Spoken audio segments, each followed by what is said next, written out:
I'm Joe Rajarao, and I've been with IDBS for going on 8 years now. And my role is actually a solutions consultant, which really has to do with talking about how the product is able to meet the needs of a prospective customer.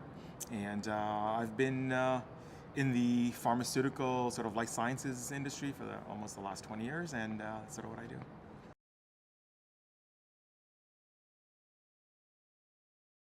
So that's an interesting question, and it's interesting that you brought up software because over the last 20 or so years, the real leaps in bioanalytical have been in hardware, whether it's better, more precise, higher definition.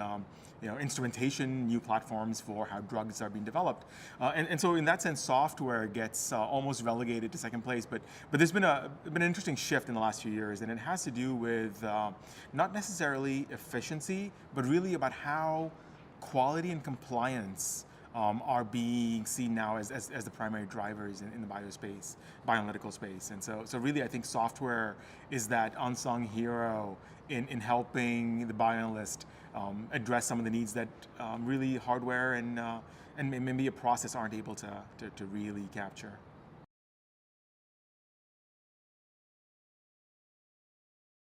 When we think of innovation, we usually think of something new, something that didn't exist before, and that's sort of how pharmaceutical and drug discovery thinks of innovation. But really, by definition, it's a new way, a new approach of using something that already existed. And so our philosophy is, we're not going to ask the bioanalytical community to change what they do.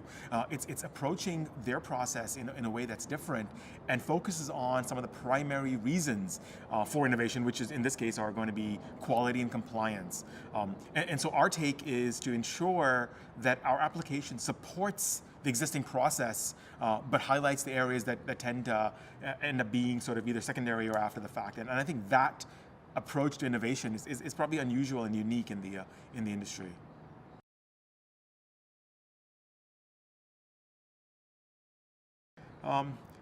Software, when most people think about software in the bioanalytical, especially in the regulated bioanalytical lab, there are a series of acronyms, things like LIMS or EDMS or SDS, SDMS, and it seems like those kinds of acronyms all pigeonhole software into specific roles.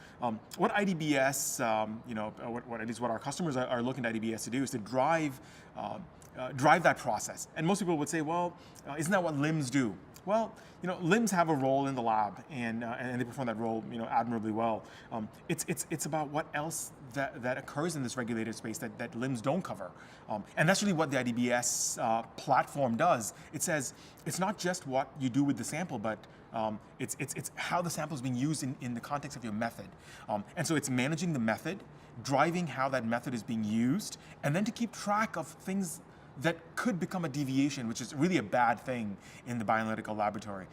And so how do you handle these exceptions, control those exceptions, and honestly minimize those exceptions so they end up never becoming deviations, but also allow you to do that so that you're doing it right the first time. And so if I were to look back and say, what is the outcome of an IDBS deployment? It's really doing it right the first time, quality, and then making sure you actually did what you said you were going to do. Those are probably the two main reasons that our customers look to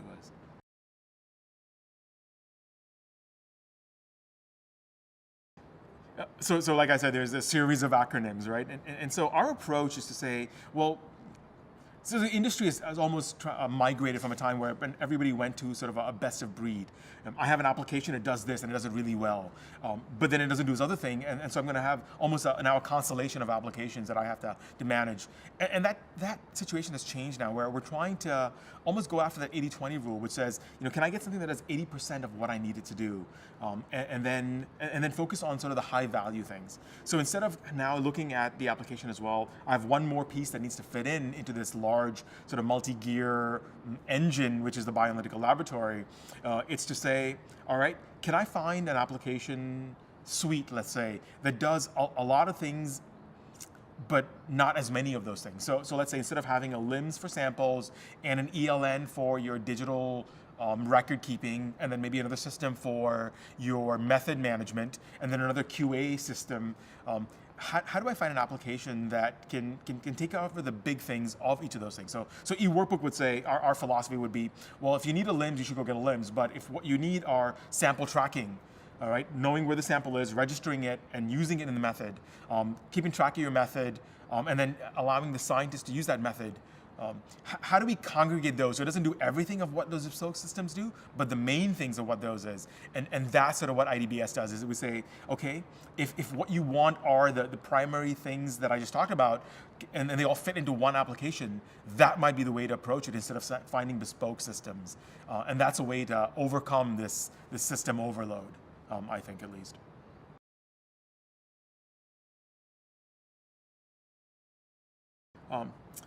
eWorkbook is interesting because when people say, hey, what exactly is eWorkbook? And sometimes the easiest answer is to say, well, it's an ELN. People are like, oh, I see what you're saying.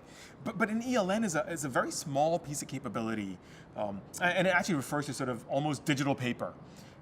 That has very low value in a regulated laboratory where just having a digital record isn't enough. We need you to be able to drive a process.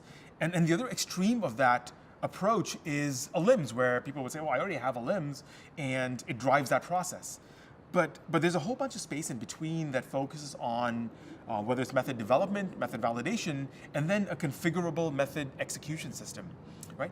Taken together, that is a laboratory execution system, and that's really what an LES is, which is the ability to drive a process, but not have it be so hard-coded that it requires almost coding to change. And that's what separates eWorkbook from really all the other systems in the market.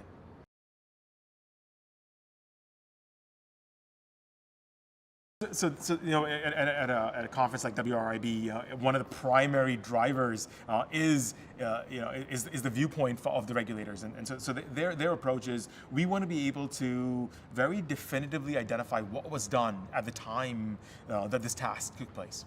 Right? So they're looking for a system of record, but also a system of record that can be audited. And so having audit capabilities that facilitate the documentation of actions as they occurred, right? And then to be able to retrospectively go back and say, can I trace the genesis of this event? And have all of that be in one application, as opposed to the current process, which usually is, I have some data in a binder, some data in this system, some in the other system, and then you have another team that's sort of working in the background to try to collate all that data and then provide that to the auditor.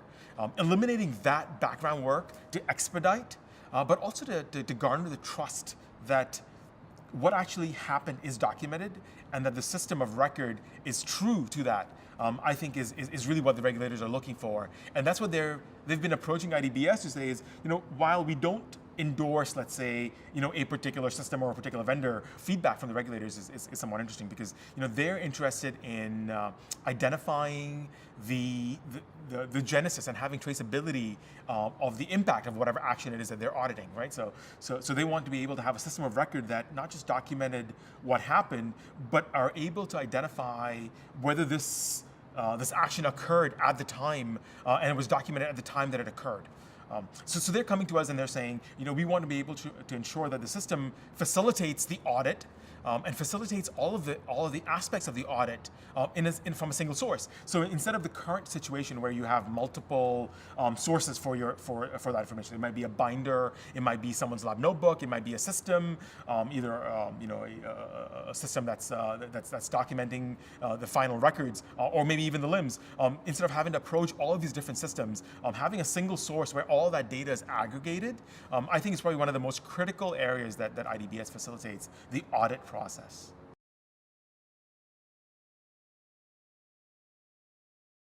IDBS has been part of the regulated bioanalytical space for well over 10 years now, and our customers are using us for both small and large molecule BioA over that period. But really the history of our company comes in from pharmaceutical drug discovery and development, and we have well over a quarter century of experience in helping customers, both small and large, biopharma, and then most recently the CRO space, with getting biological and biochemical data, and now into BioA. So it's almost a natural progression of the drug development process, which brought us into BioA. So it's not as though we sort of stepped in as a new player in the space to try to develop an application. It was almost a logical transition and a journey that we've taken with our customers that has taken us now to BioA. And so now, as more and more of the industry is going towards strategic partnerships with CROs and really the sense of partnering into clinical development, the IDBS application and really the platform has become a critical part of Bioanalytical.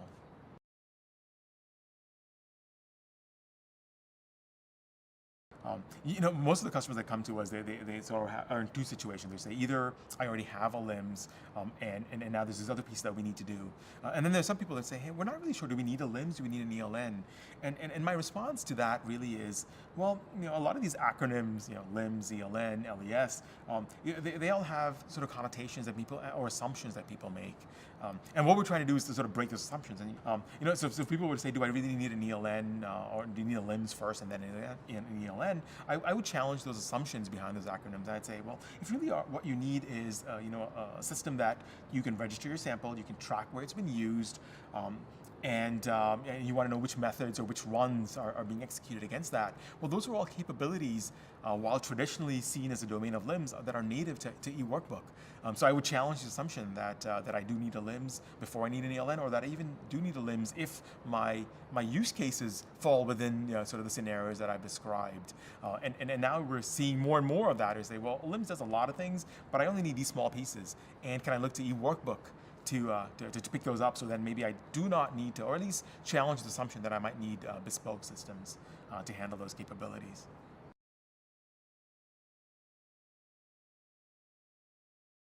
And I do get asked that quite a bit because we're challenging the paradigm, and that's really what we're trying to do. We're trying to say, if what you need are things like sample registration, sample tracking, association to a run, those are traditionally the domain of LIMS, and those are now native to eWorkbook and our inventory module that fits in with eWorkbook. So those all become areas now that suddenly are challenging the status quo, and that's really what we're attempting to do.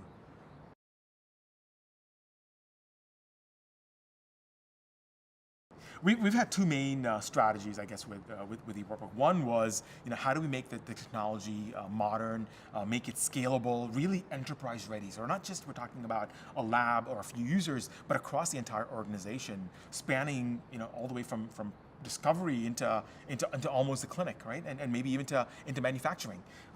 And so how do we get our technology to stand up to those kinds of needs? How do we do that in a way that's scalable, so it's not the burden of deploying an application like that? So things like web, things like user experience, and really facilitating adoption so that you don't feel like I'm looking at an application that came out of Windows 95, right? And something that's much more modern, that really looks like an app and works like an app. And then to challenge the status quo of, well, is it an ELN? Is it a LIMS? Is it a document management system? Or is it something that really adopts I don't want to say one-stop shop, but really a single source for the entire bioanalytical life cycle. So whether from the time samples come in till the results go out, how do we facilitate all of the transactions that need to occur, including things like quality and compliance? Because that's really, at the end of the day, it's not necessarily about efficiency, but it's about those two aspects. And I think approaching that in a way that is nimble, and is modern, I think are probably what are some of the key areas that we want to try to do with the eWorkbook platform.